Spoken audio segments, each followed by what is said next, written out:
Hello, I am FearfulPinata, and I am hunting for skill books. I actually found one, this one laying down, increased my medium armor. So now I'm just kind of poking around.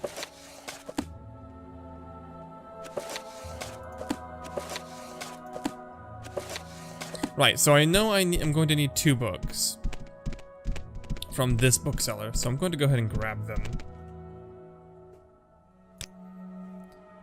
Well, only one of them I need for the main quest, but the other is the Pilgrim's Path, if I can find it. There it is. It has several copies.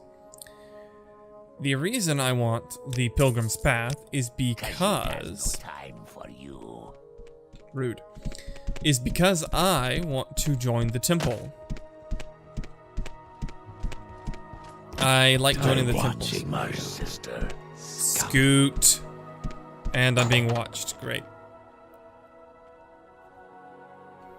I want to join the temple and become the archcanon of it, because that will make my life easier later on in the main quest, where the Ordinators won't attack me, which is always a good thing. What's this then? Alright, so I believe I need to go to St. Olms and talk to the Khajiit Adherenir, okay. So I have to make my way there.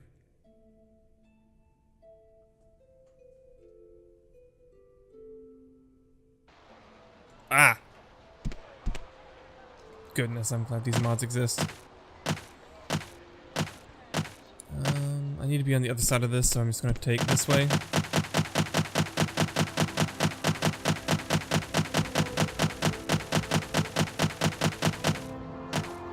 Ah, that sweet, sweet acrobatics XP.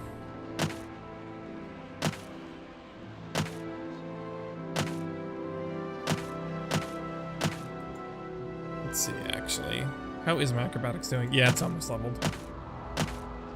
Just gotta keep doing what I'm doing. There it is. Oh, I need to get down there. I believe that over there is St. Olms. Let me just get onto this railing and just hop down. I'm stuck on a lamp. Ooh. Ta-da! What?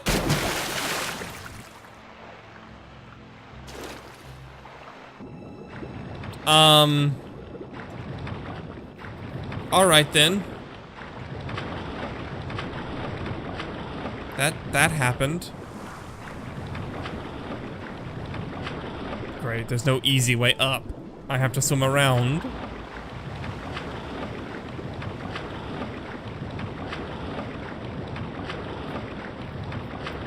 Unless there's like... wait, I could probably get into the sewers. And then make my way up from there. Nope. Nope, can't.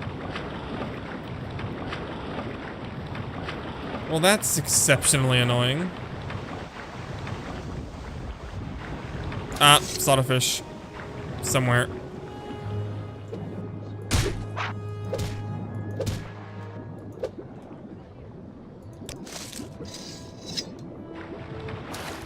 Jeez. Alright. Gotta make my way back around. Because I fell through the bridge. I was tempted to just fly back up there with cheats, but you know what? No. I'm not going to do that.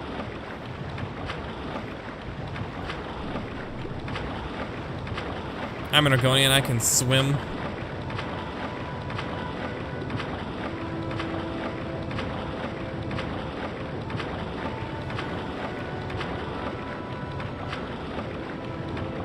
I actually have water walking, so I could have been using that. Silly me.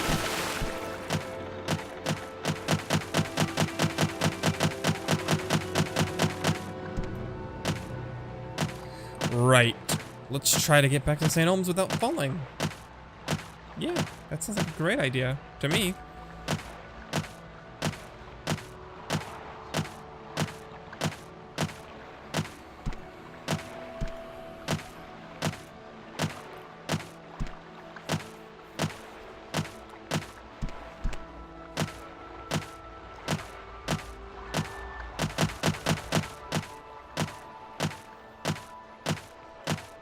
See.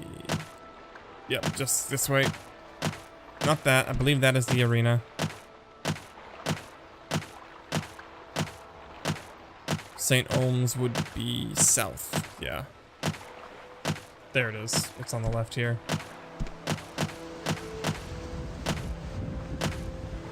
Lots of waterworks, which isn't a bad thing. Water's pretty. The SO version of Vivec City is very pretty, but it's missing most of the cantons because it's still being built.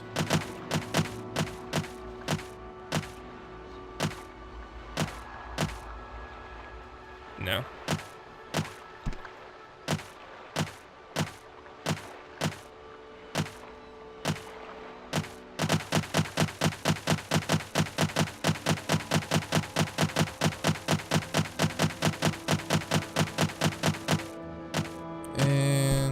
Here we are.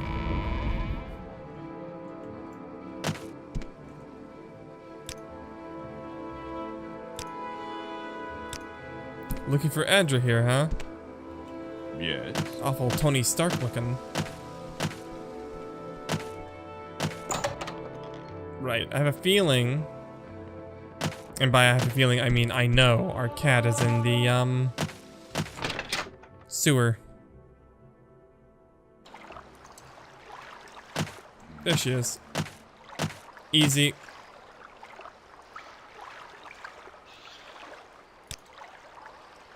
Alright, that guy I spoke to on my way in. She wants me to get rid of him. She probably means by any means necessary. I'm probably just going to lie to him. And tell her that she's out of the city. Because I think that's an option. Like... Yes, she took for the mainland. There we go. Speak, traveler. And he's gonna be like, ah, well, I was just considering going to the mainland myself, so I guess I'll run into her there.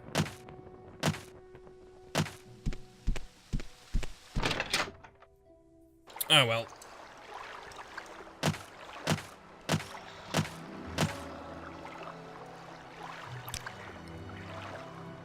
Thieves Guild.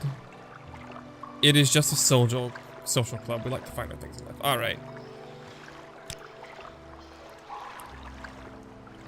So...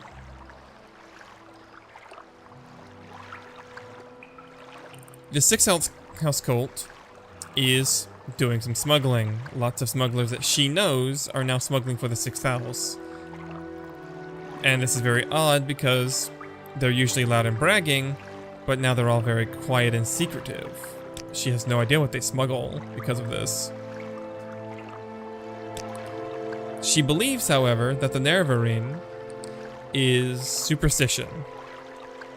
Fuzzy tales for little kitties. Warm greetings. Our last target is in the temple itself, and the temple is where I will begin to join the temple. Ta-da. To join the temple, you need to do a pilgrimage, and Vivec has 3 of the shrines you need to visit, which is great. If you look over there, or rather, if you look where I am looking, there is Bardal, a moon that Vivec is keeping in the air with his own power. If he releases it, it will strike Vvardenfel and cause, well, the Red Year, which is where Red Mountain erupts from the impact of Bardal, Vivec City is completely leveled. And most of Vvardenfel is destroyed. Shortly after, the Argonians of Black Marsh invade north and take most of southern Morrowind, and are barely held back by the Redoran house. And most not make this official. and most Dark Elves had to flee to Skyrim or Solstheim. It sounds like a fun time to me, personally. Let's see, the library is probably down below. Whoops. Yeah, that's the High Fane, and I don't want to bother the Archcanon.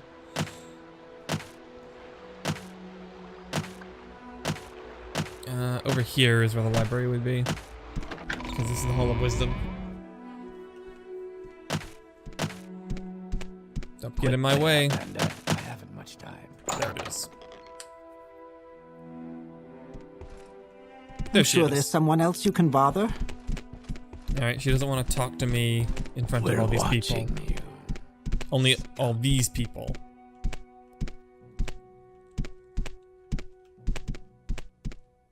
Alright, find your position. Progress of Truth. The Ordinators punish any speak of Nerevar's reincarnation as wicked heresy.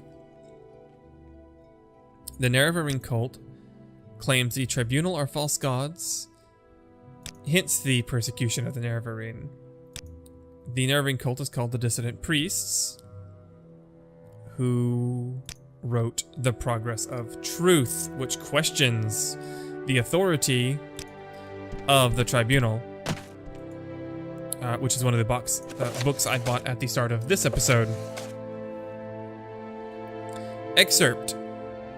Concerning the points of temple doctrine challenged by the dissident priests. 1. The divinity of the tribunal. 2. The purity of the tribunal. 3. Temple accounts of the Battle of Red Mountain. 4. Veneration of the Daedra, saints, and ancestors. 5. Denial of the prophecies of the incarnate and persecution of the Nerevarine. 6. Authority of the Archcanon and the Ordinators. 7. The Inquisition and the use of terror and torture by the Ordinators. And 8. Fundamentals of Temple Doctrine, charity for the poor, education for the ignorant, protection for the weak.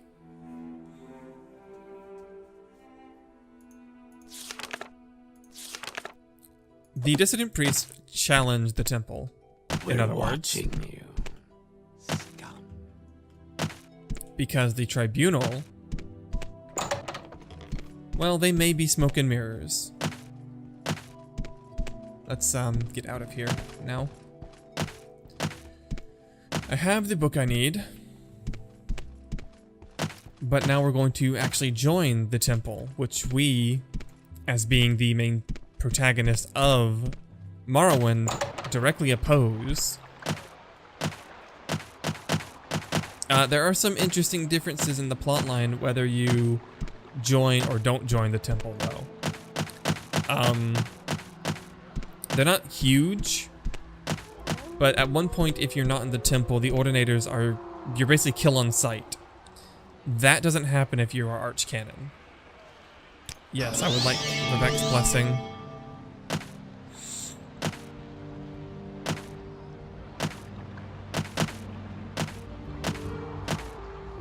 Alright. Thank you for your generosity, Lord Vivec. I shall neither hoard nor steal, nor encumber myself with profitless titles, blah blah blah. These are all just Vivec talking about how amazing he is. Thank you for your daring, Lord Vivec. I shall not shun risks nor hide behind the mask of cautious counsel, for fortune favors the bold.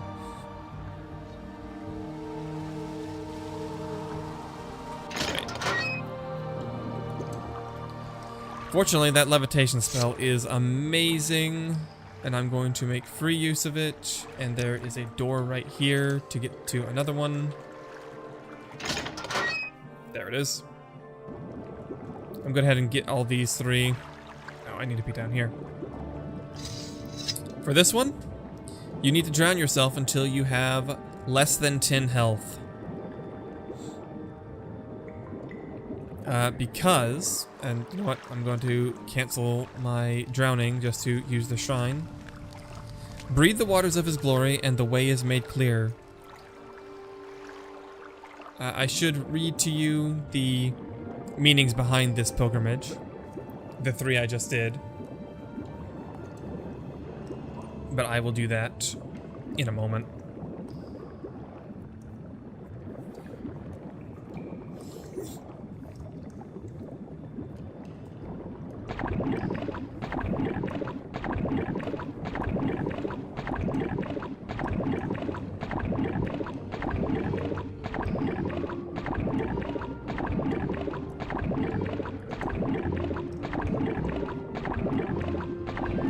Yep, and healed. And there's our bridge. So, let's find the Pilgrim's Path, because I did buy it.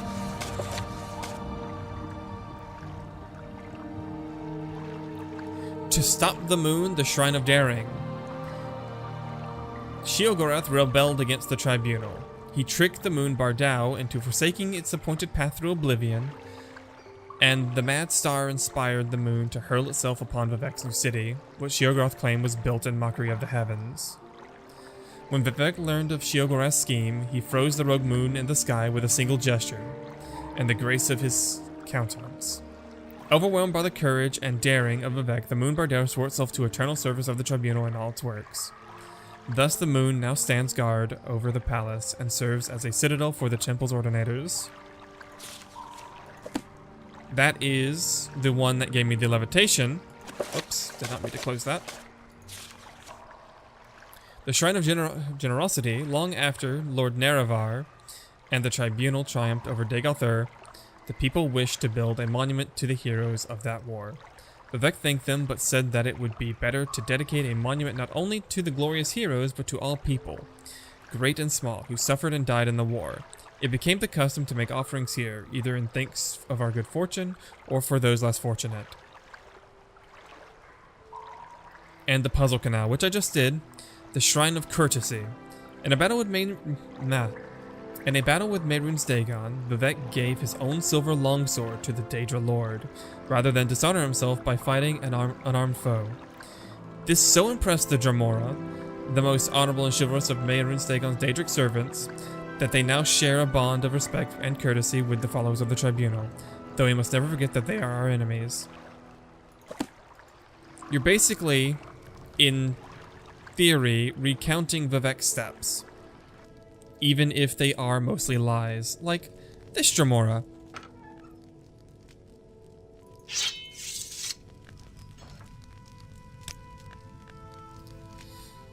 As you see, I am unarmed, but you are brave and gallant. Will you give me your longsword so that I may stand a chance against your might? Yes, I accept the sword. Thank you, Zaria, for you have grace and courtesy. You should read the inscription on the shrine to complete your pilgrimage. It's like, thank you for the sword, read the shrine, get out. I will say the Dremora in Morrowind are probably my favorite. I will use my Civi intervention, and that will do it for this episode, guys. I'll talk to you all later.